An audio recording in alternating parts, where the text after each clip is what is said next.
Hello यार, this is Deepak hair. और guys, error discuss करने के लिए फिर से वी आर बैक। 11/6/2020 की टेलीग्राम डेटेड एरर जो है which you discussed on Telegram, so will be working on it. Okay, so guys, again, for brief introduction, like there are two channels being followed here. One is English Nuts and Bolts, that is for discussion where you can directly get in touch with me, and the one is English by Deepak sir, जिसके लिए आपको ज़्यादा concern होना है, where you get only the question and answer session, question and answer from my side. Okay, so एक channel ये है और एक ये है। ये नॉन डिस्कशन चैनल है और ये डिस्कशन चैनल है, ये ध्यान रखिए। चलिए आगे बढ़ते हैं, जल्दी से शुरू करते हैं। हाँ जी, the teacher promise to the boys 25 से हमने देखा था। 25 से आई थिंक 40 तक हमें डिस्कस करनी है एरर्स, ज़्यादा नहीं लेंगे। 10 मिनट्स 15 मिनट्स का वीडियो रखेंगे। गाइस देखिए, बहुत सिंपल है। पहले तो आप पढ़ें तो स्टेटमेंट पढ़ के ही कई बार आपको पता लग जाती है कि where the error is. Okay, and बहुत ज़रूरी है गाइस, इसमें बहुत टाइम लगता है ये, क्योंकि मैं भी कल कर रहा था। I was facing lot of problem, so everybody faces problem. The thing that you need to do is to do it for regular period. Promise के साथ टू नहीं आता है तो ये बी पार्ट में एरर है। ठीक है, ये ध्यान रखिएगा। एनफ को लेके मैं पहले भी बता चुका हूँ कि अगर आपके पास एनफ एज एन एडजेक्टिव आता है, एनफ अगर एज एन एडजेक्टिव आता है तो जिस भी वर्ड को वो क्वालिफाई करता है, यानी नाउन प्रोनाउन को, उसके पहले आएगा। जैसे I have enough money, enough पहले आएगा। ठीक है ना। लेकिन यही एनफ अगर आपका एडजेक्टिव के अलावा कोई और वर्ड होगा, यानी एडवर्ब होगा, तो फिर ध्यान रखना वो बाद में आता है। जैसे यहाँ पर रिच एनफ दे रखा है, तो एनफ कौन है? रिच है। और रिच कौन है? ही है। तो ही क्या हो गया? प्रोनाउन। प्रोनाउन की क्वालिटी एडजेक्टिव और एडजेक्टिव की क्वालिटी एडवर्ब। तो यानी यहाँ पर ये प्लेसमेंट सही है। जब भी एनफ जो है एडवर्ब आएगा तो ध्यान रखना वो बाद में आता है, वो पहले नहीं आता। जैसे अगर मैं बोलूँ ही रैन एनफ फास्ट, नहीं, ही रैन फास्ट एनफ, क्योंकि एनफ जो है फास्ट की क्वालिटी बता रहा है, फास्ट जो है रैन की। रैन है वर्ब, ये हो गया एडवर्ब और ये हो गया आपका एडवर्ब। तो इसका मतलब यहाँ पर जो है ये बिल्कुल सही प्लेस है। एक चीज़ और ध्यान रखना, एनफ के साथ हमेशा टू प्लस में वर्ब की फर्स्ट फॉर्म आती है। एनफ के साथ कौन सी फॉर्म आती है? एनफ प्लस में टू प्लस में वर्ब की फर्स्ट फॉर्म। तो यहाँ पर जो 26 नंबर में एरर है वो क्या एरर है? 26 में 4 बाइंग नहीं होगा, 2 बाय होगा। ठीक है ना। और इसमें बड़ी फेमस एरर है, एनफ को पहले लिख देगा, रिच को बाद में लिख देगा। वो भी एरर है, पेपरों में बहुत आती है। बट यहाँ पर रिच एनफ की एरर ना देके वो 2 बाय की एरर दे रहा है। चलिए गाइस, टू बुक्स है तो हमेशा ध्यान रखना टू बुक्स में कभी बेस्ट नहीं आ सकता। केवीएस में एरर आ चुकी है पहले, this is the better. Two books में कभी भी ध्यान रखना बेस्ट नहीं आएगा। टू बुक्स में हमेशा क्या आएगा गाइस? आपका क्या कहते हैं, कंपैरेटिव डिग्री आएगी। 1 में पॉजिटिव आती है, 2 में कंपैरेटिव और 2 प्लस में आपके सुपरलेटिव डिग्री। चलिए इसमें अगर मैं देखूँ 29 में I will not return the bike. Guys ये लाइन सही है, I will not return the bike to my friend. और इफ़ से जुड़ने पर हम ज़्यादातर फ्यूचर में अवॉइड करते हैं। एक क्लॉज आपका फ्यूचर में होना चाहिए, एक क्लॉज आपका प्रेजेंट में होना चाहिए। ठीक है ना। अगर मतलब ये सिचुएशन उस हिसाब से बनी हुई है तो यहाँ पर इसमें कोई एरर नहीं है guys. I will not return my bike to my friend if he asks for it, इसमें कोई एरर नहीं है, नो एरर। ठीक है, तो एक बार आंसर्स देख लेते हैं जल्दी से। प्रॉमिस के साथ 2 नहीं आएगा, ये एरर है। यहाँ पर 4 बाइंग नहीं आएगा, 2 बाय आएगा। यहाँ पे द बेस्ट ना आके द बेटर आएगा और इसमें कोई एरर नहीं है। ठीक है, चलिए मूव करते हैं नेक्स्ट पे जल्दी से। ही repented for his laziness after getting the result. Guys मुझे यहाँ पर भी कोई एरर नहीं लग रही है, क्योंकि रिपेंट फॉर ही होता है। I am repenting for my follies, I am repenting. अगर मैं बोलूँ तो रिपेंट के साथ 4 बोल सकते हैं। मुझे यहाँ कोई मेजर एरर नज़र नहीं आ रही है, इसको मैं नो एरर ही लगा के चलूँगा। अगला क्वेश्चन दी मोस्ट इम्पॉर्टेंट है। अगर कभी भी इट इज़ हाई टाइम आ जाए, इट इज़ राइट टाइम आ जाए, इट इज़ अबाउट टाइम आ जाए,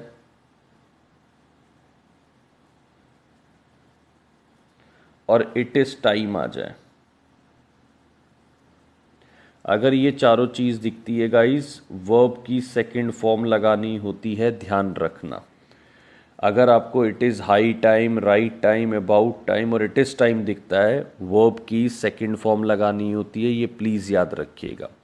ठीक है, इस बार भी केवीएस में एरर आई थी, बहुत इंपॉर्टेंट है ये बात, बहुत एग्जामों में आ चुकी है, ये ध्यान रखना। It is high time, it is right time, it is about time और it is time, this take verb की सेकंड फॉर्म। तो यहाँ पर अगर मैं लूँ तो यहाँ पे रिपेयर ना आके रिपेयर्ड कर दो। ठीक है, तो यहाँ पे बी पार्ट में एरर मिल जाएगी। अब देखिए वो बोल रहा है Rita is smarter than anybody, तो एनीबडी में तो रीटा भी आ जाएगी, है ना।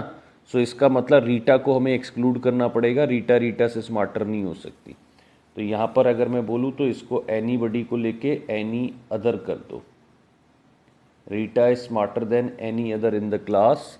ठीक है, तो यानी दूसरों से स्मार्टर है।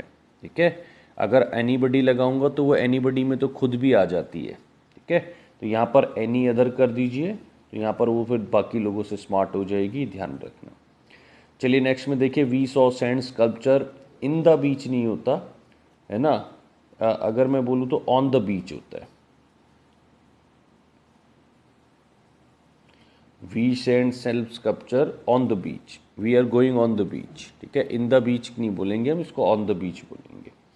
ठीक है, तो यहाँ पर एरर देख लेते हैं गाइस, मुझे यहाँ पर नहीं लग रही है, सॉरी मुझे यहाँ पर नहीं लग रही है, एक चांस लग रहा है कि यहाँ ओवर हो सकता है, लेकिन मेरे ख्याल से नहीं है। ठीक है ये, तो गाइस यहाँ पर आपको डी में नो एरर है, यहाँ पे रिपेयर्ड कर दो, यहाँ पर एनीबडी का एनी अदर कर दो और यहाँ पर इन द बीच का ऑन द बीच कर दो।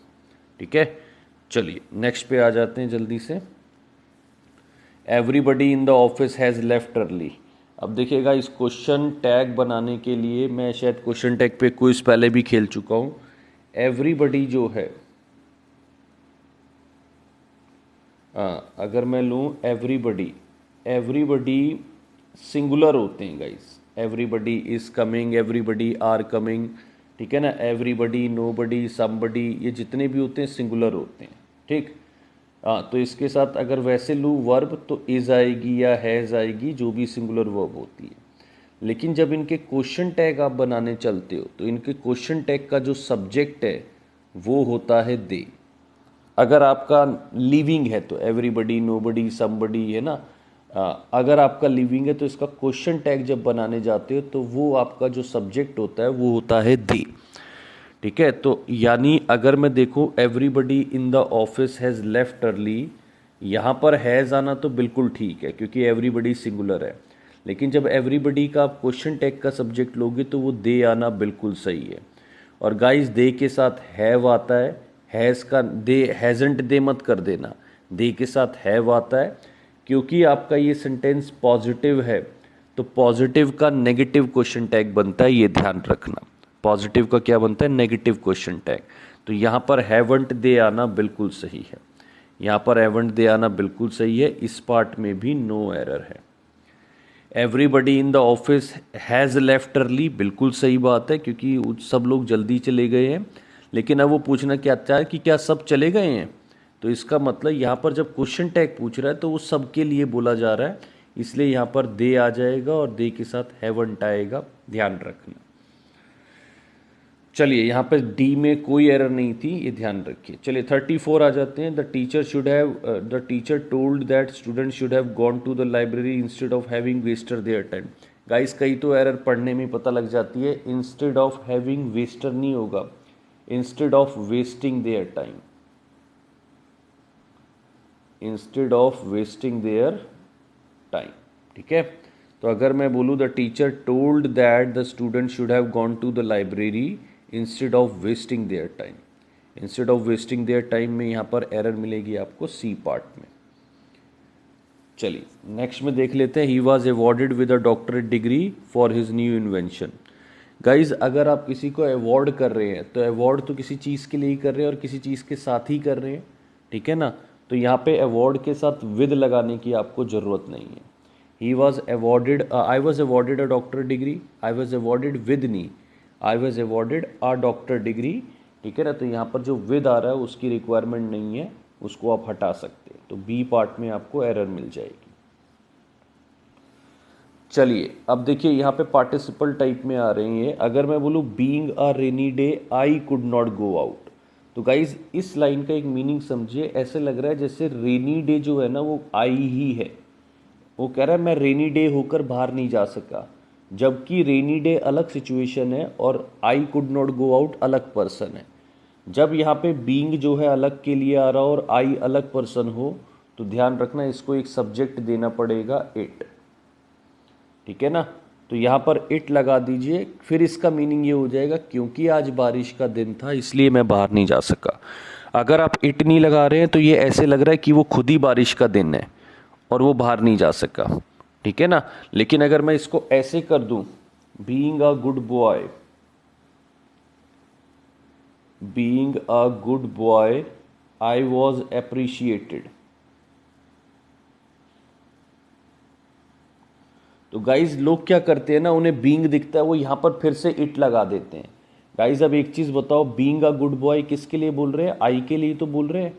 वो कह रहे हैं अच्छा बॉय होकर मुझे अप्रिशिएट किया गया था, क्योंकि अच्छा बॉय कौन था? आई तो था।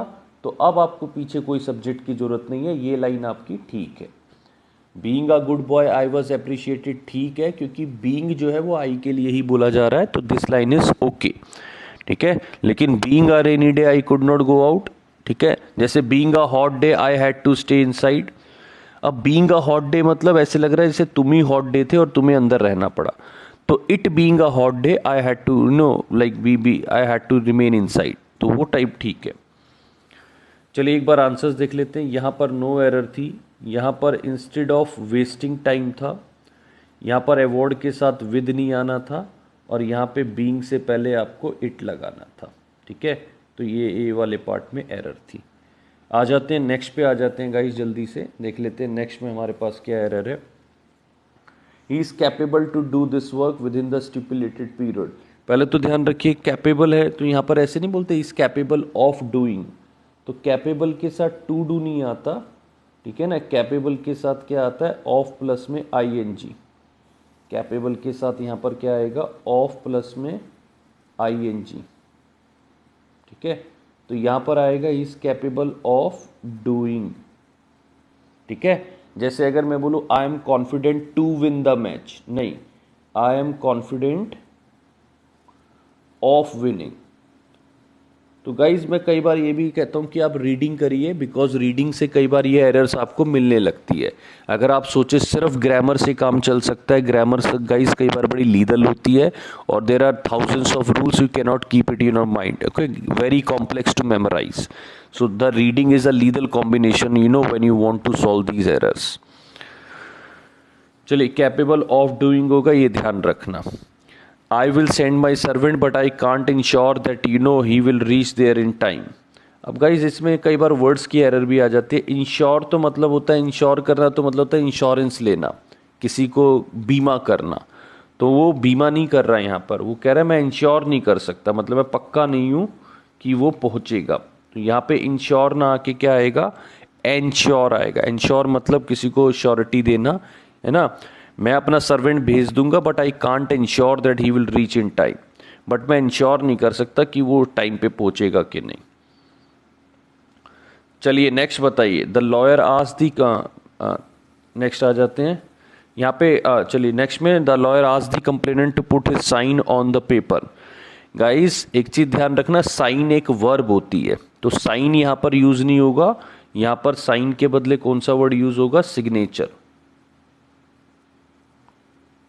ठीक है ना, क्योंकि यहाँ पर हिज है, हिज आपका एडजेक्टिव और साइन आपकी वर्ब होती है, तो यहाँ पर आप साइन ना बोल के आप बोलेंगे सिग्नेचर। ठीक है, सिग्नेचर एक नाउन है, तो नाउन आएगा यहाँ पर, ये ध्यान रखना। तो 39 में आएगा पुट हिज सिग्नेचर। नेक्स्ट ले लीजिए। काइंडली, ये मैंने दी नहीं थी लेकिन एक एक्स्ट्रा एरर ले लेते हैं हम, आप खुद देख लीजिएगा क्या एरर है इसके अंदर। वैसे when you have gone through the paper kindly return them to us. जब तुम ये पेपर में गो थ्रू कर लो तो वापस रिटर्न कर देना।